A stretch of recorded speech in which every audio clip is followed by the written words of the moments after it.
Welcome to East by West Farms. Here we grow what we eat and eat what we grow. Today I'm going to talk about the seeds of leafy vegetables and the nightshade vegetables.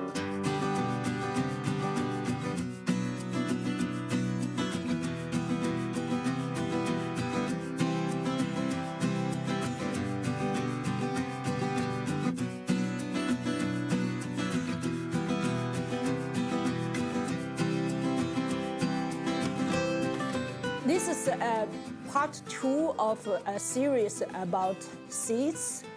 If you haven't watched the first one, click that one. And in that video, I talked about legume to get a whole food diet throughout the year. The second part of this series is about leafy vegetables and the nightshades.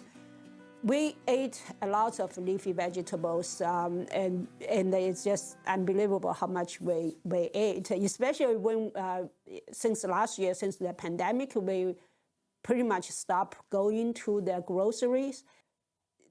Over here at 8B in Texas, we have a pretty mild winter and a relatively short spring, and then a hot summer. Sometimes it's challenging to get all the leafy vegetable that to grow.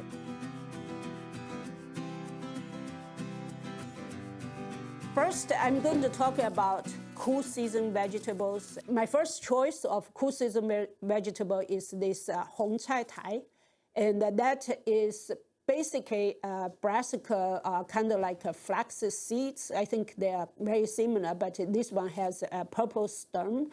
And the wrapper is very soft. If I have only the hong cai tai for the winter, I wouldn't complain because it's just such a tasty vegetable that you can do stir fry or cook with meat. Then I had saltus. That's kind of like that's a Chinese lettuce. This one has also a very big stem that you can eat, so you can eat the leaves as well as the stem. Yumete is similar to lettuce, but it doesn't have the stem, so this is mainly for leaves. And the Uterson basically is kind of a different variety of similar to bok choy, but the leaves are bigger, and also the wrapper tastes pretty good. Gailan, on the other hand, has pretty solid stem that is edible as long as you peel the skin off, and also the leaves are thicker and more robust than, for example, lettuce. So you can use that in your cooking instead of just stir fry as its own. You can cook it with other ingredients. Then I have the ragwort. This is my first time try it, and I don't know if I had anyone survived. Maybe the chicken ate it all. They seem to love that. It's supposed to be a leafy vegetable that is have some fragrancy. So I'm going to try it again next year. And that is a good soil conditioner. Also is the radish and the daikon radish and all that stuff, the kind of like the root vegetable. So for us, we eat both the leaves and the roots as well. So that definitely is a staple for us for winter vegetable. Another one I have is, I don't have it over here, is of course kohlrabi. Again, that a lot of people probably just eat the bulb of the kohlrabi, but we also eat the leafy vegetables. So the leaves is kind of like a gailan. So you can just trim off around it and cook it like a gailan. This cool season vegetable, typically you can plant in late fall and that it grows through winter to provide a winter vegetable. And in spring, they will bolt. When they bolt, you can eat the wrapper. And I typically also let some of them go into bloom. The bees love them because when they bloom, the wildflower is not blooming yet. So that kind of give an early start for the bees. And then when they go to seeds, for a lot of them, I don't even collect the seeds, just let the seeds drop and they will self-seeding.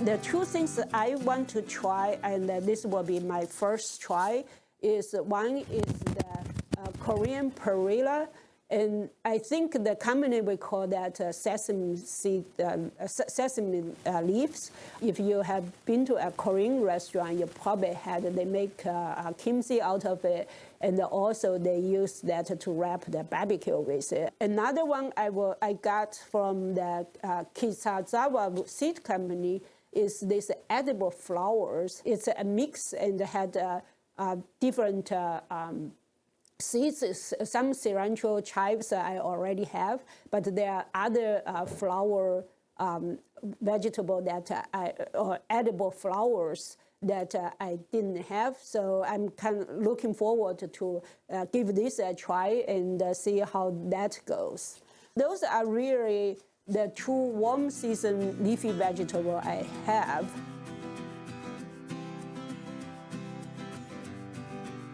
For hot summer here, it's difficult to grow leafy vegetable because the weather is so hot. One thing that does well is the amaryllis. They don't go into the heat of the summer, but they can get relatively hot. So they kind of start in maybe April and then get into June, and then they will die off. Lots of people eat the seeds as superfood.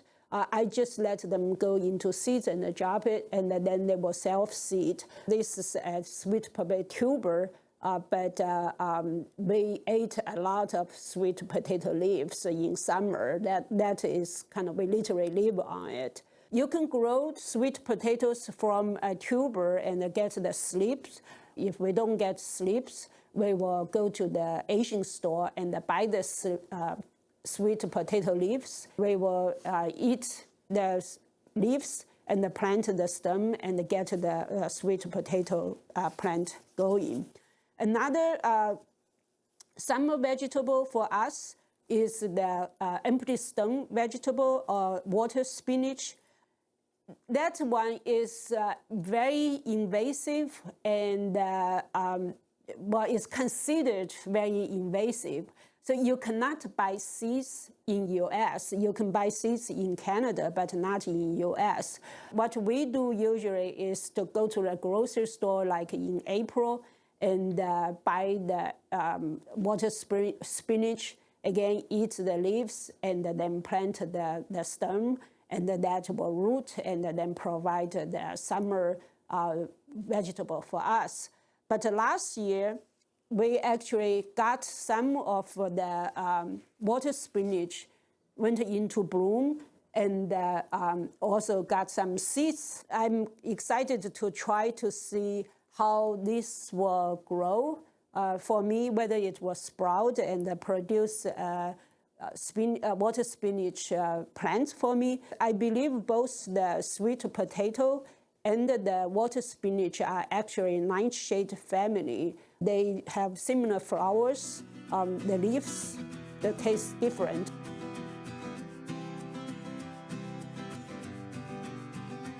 The other nightshade vegetable, of course, you have is tomatoes, eggplants, and peppers. I have not had luck to plant these big tomatoes. Our garden at home don't have a lot of sun, so we can only grow like cherry tomatoes. But over here seems to be the tomatoes are doing much better than the home garden. So this year I'm going to try this big tomato. This cherry tomato, I really highly recommend it. This is the one that actually the seeds I got from Home Depot last year.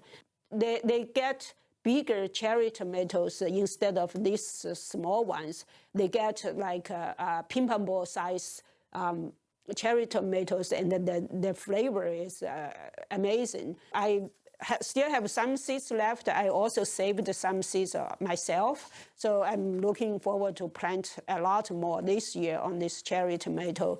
For eggplants, I like the Chinese version of the eggplant that is kind of long and slender.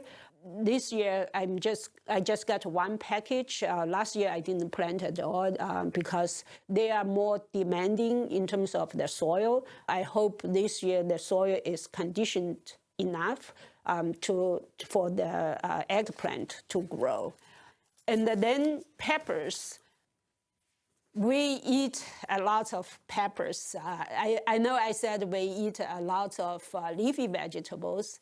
And another thing we eat a lot is peppers. And I come from Hunan in China, which is a region that like spicy food. I hear people tell me all the time, oh, you are from Hunan, even your vegetables are spicy. Because I remember my classmates come to visit me, and we went to a restaurant, so we ordered a few dishes. The waitress took the order, and then she come over and say, the chef says you don't have anything spicy in your order. And another joke about hot pepper and Hunan people is some other Northerners don't eat very hot food. So they come to visit Hunan, and they went to the restaurant and say, I want to have a dish that is not spicy. And then the chef come out with a big Chinese knife and say, then why are you coming to my restaurant?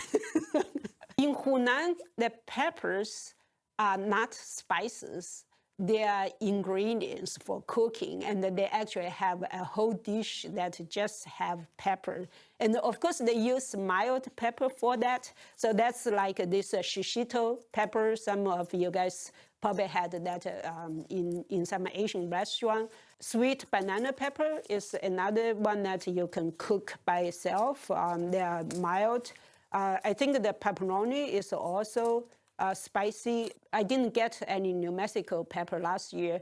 They look not very spicy, but of course that could be deceiving. You can collect the seeds from the peppers you buy from the store, or you can buy the dried pepper like in Asian store or in the Hispanic store. And then you collect seeds from there and plant them, and you will get your mystery pepper. And I got a bunch of those peppers. I don't know what they are, I just call them pepper. So that's what I have over here. I probably still have to go maybe order some very spicy pepper. I think none of these pepper, because they were from the store, they were not very spicy. That will be basically a vegetable dish for me. I need to order some very hot Thai pepper. I think I have some at home, and ghost pepper or jalapeno pepper, and then I can make fermented pepper sauce with that, and that is basically our spices for cooking. That's about the nightshade families. Most of them are hot season vegetables. If you do direct sowing, which I typically do, you need to wait until the temperature is about 90 in the 90s. This year, since we have the greenhouse, I will start some of these nightshade seeds indoor in the greenhouse to give us a jump start in the season. In this video, I talk about leafy vegetables throughout the season and the nightshade families that are typically hot season vegetables. In next series, I'm going to talk about squashes. I hope you enjoyed this content. If you did, please give me a thumb up. If you have any questions or comments, please leave them below. If you have not done so, please hit the subscribe button to follow our journey with the East by West farms.